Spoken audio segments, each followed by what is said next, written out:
देखिए मेरे पत्रकार साथियों, सच्चाई आप भी जानते हो। भारतीय जनता पार्टी साजिश, चुनाव से पहले भारतीय जनता पार्टी षड्यंत्र करना चाहती है चुनाव से पहले, और उनका लक्ष्य पहले दिन से रहा है कि समाजवादियों को कैसे बदनाम किया जाए, और खास कर के मुसलमानों को लेकर के उनकी जो सोच है वो अनडेमोक्रेटिक है, अनकॉन्स्टिट्यूशनल है। ये सोचिए, एक मुख्यमंत्री योगी,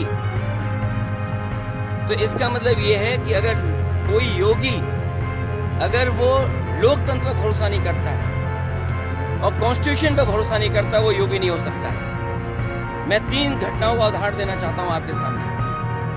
पहली घटना हाथरस, जिसमें एक साधु संत के कार्यक्रम के लिए, परमिशन के लिए भारतीय जनता पार्टी के विधायक और नेताओं ने लिखा था, लेकिन जो प्रशासन को काम करना चाहिए था उस जिम्मेदारी से सुरक्षा और उन चीजों का इंतजाम करना था, वो नहीं किया, जिसका परिणाम ये हुआ कि बड़ी संख्या में लोगों की जान चली गई।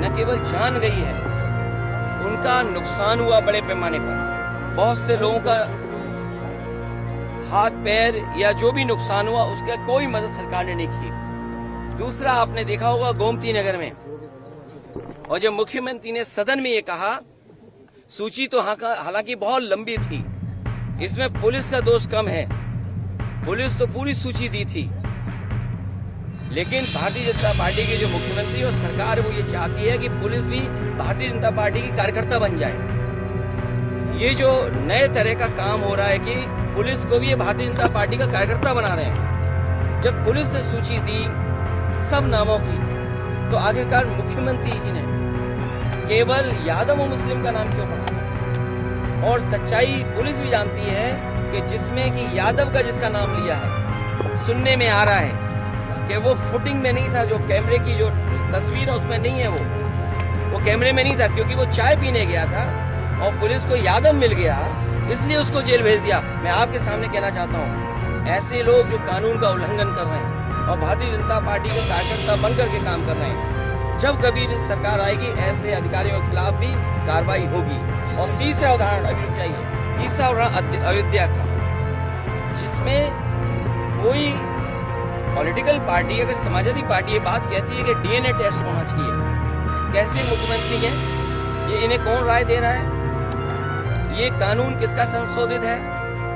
ये इन्हीं का संशोधित कानून है 2023 का, जिसमें ये कहा गया है कि डीएनए टेस्ट होना चाहिए अगर 7 साल से ज्यादा किसी की सजा का कोई प्रावधान है तो क्या गलत मांगा?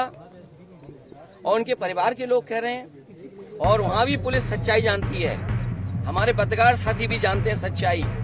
वहां की पुलिस जब बीजेपी के इशारे पर और वो सच्चाई से अगर काम करना चाहते तो उन्होंने क्या किया? उन अधिकारियों के खिलाफ कार्रवाई कर दी। तमाम अधिकारी ऐसे हैं जो कह रहे हैं कि हमें तो नौकरी बचानी है, हम क्या करें? हम टेंशन में आ जाएं कि हम भी सर मार दें किसी आदमी के सर पे। आपने देखा नहीं बनारस में, क्यूटो में क्या हुआ? अधिकारी पे इतना प्रेशर, इतना प्रेशर, इतना प्रेशर कि वो आकर के सर मार दिया उसके व्यापारी के। सोचिए आप, इसमें तमाम ऐसे लोग हैं, आप अकेले में बात करना कितने प्रेशर में जीवन जी रहे हैं। ये जो भार है इनके पास, मेडल, बैनर और ये तमाम लैनियार्ड और नेम प्लेट और तमाम उसके अलावा ऐसा भार है इनके ऊपर, ये काम नहीं कर सकते, न्याय नहीं कर सकते। और उसका परिणाम ये हुआ कि भेदभाव कर रहे हैं, और ये भेदभाव इसलिए कर रहे हैं कि इनको हर जगह राजनीति दिखाई दे रही है, वोट दिखाई दे रहा है। ये कितना भी कुछ कर लें, अब जनता को उनसे कोई उम्मीद नहीं है, और जब उम्मीद खत्म हो जाए किसी पॉलिटिकल पार्टी से, तो समझ लेना उनका सफाया होना निश्चित है। ये जो हारे हैं, इतना बुरा हारे हैं, जनता इससे भी बुरा इन्हें हराएगी, तभी इनका इलाज हो सकता है। उत्तर प्रदेश और उत्तराखंड की हर खबर को जानने के लिए IBC 24 UP UK को सब्सक्राइब करें और नोटिफिकेशन बेल दबाना ना भूलें।